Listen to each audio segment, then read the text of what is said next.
Absolutely nothing could have prepared me for March 2nd, 2012. The death, the destruction, it was unbelievable.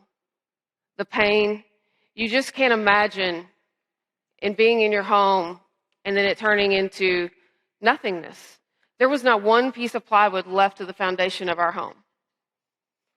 I can remember when the tornado came through our home, and it peaked at about 175 miles an hour.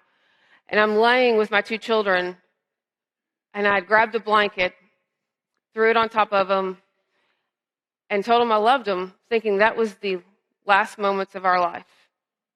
That there is no way we could survive something like this, and that I cannot believe it's over.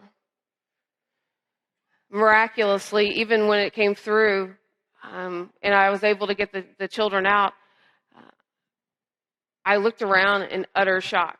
It was amazing to me that how in this one little space of a home, a 6,500 square foot home, now we survived, because there wasn't a hole anywhere else.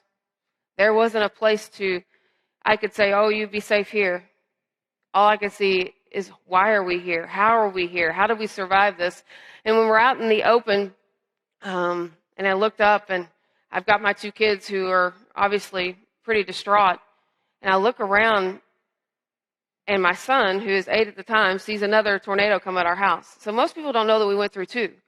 We went through two tornadoes, and this one was an F2, and we were out in the open, and we were exposed. I was terrified.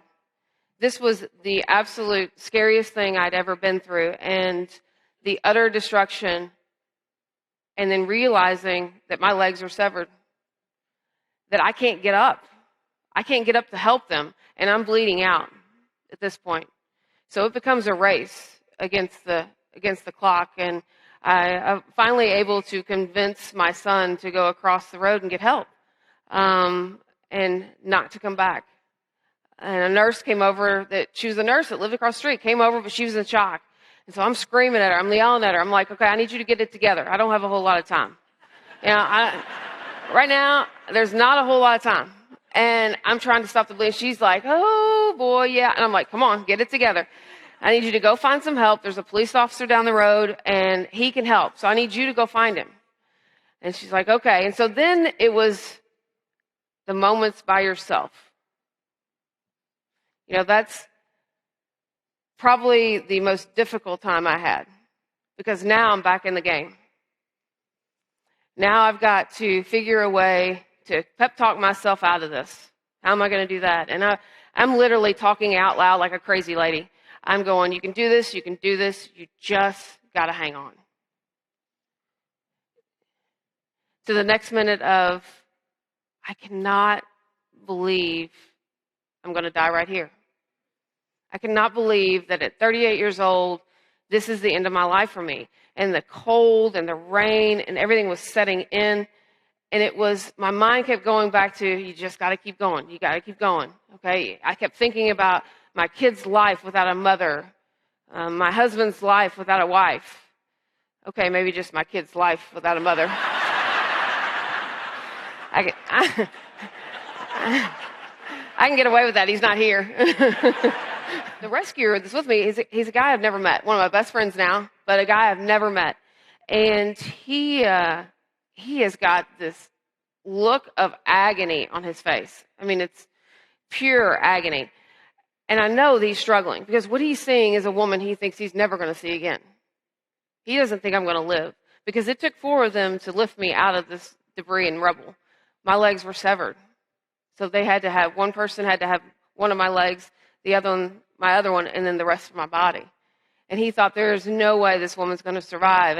And he's having to hold the tourniquet on my leg, and I'm screaming in the car, because, the pain is now very, very real. It is very real. Some of that adrenaline's wearing off, and now I realize, the struggle that I'm facing. And, he's tourniqueting that leg, and he's having to hold up my head because I have punctured my lung. I can't breathe. I can't talk. And if my head lays down, then I start to get sleepy, and I just couldn't go to sleep. So I'm watching Russ, and I look at him. I'm like, well, I guess there goes pedicures, eh, Russ? I kid you not. In the middle of this, and he looks at me, his eyes are like as big as saucers, and he goes, what's wrong with you? And I'm like, nothing. At this point, we're either going to cry or we're going to laugh, okay? And you look like you're struggling, so I'm trying to help you out, you know? And he's shaking his head. He is shaking his head. Look at me. He goes, you're going to be just fine, you know? And I think limitations go hand in hand with attitude. I'll get people, my biggest question I'm asked is, you know, I always see you smiling. I always see you happy. You know, how do you stay so positive? Well, you know, part of that is a choice. You know, let's back up. Part of that is my kids walked away without a scratch. Okay, any mom will take that. Any dad will take that. Yeah. The second part of that is you have a choice. You know, you can choose how you handle adversity in your life, whether your outlook will be one of bleak or one of hope. We all have our storms. And I unfortunately can't fix all your problems, but I can tell you something that you probably didn't know, is that each and every one of you have greatness in you. Absolutely every one of you has something in you, you just don't even know it yet. And the reason I know that is because I found it myself. It takes a lot of soul searching sometimes to figure out who you are and who you want to be and find out what your why in life is. When you saw the video of surfing in Hawaii. Well, I'm walking down the sidewalk, minding my own business with my family. We're walking, and of course it is a little unusual to see a bathing suit lady with, you know, fake legs walking down the sidewalk, I guess. And there's a lady in Hawaii, and she comes up and she just puts her hands right in front of my shoulders. And I'm just looking like, yes? She goes, oh my God, she goes, I'm terrified of the ocean. Well, what are you doing in Hawaii? You're surrounded by water. But I'm terrified of the ocean. Just tell me, please just tell me it was not a shark.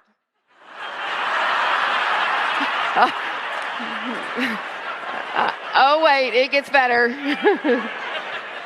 It gets better.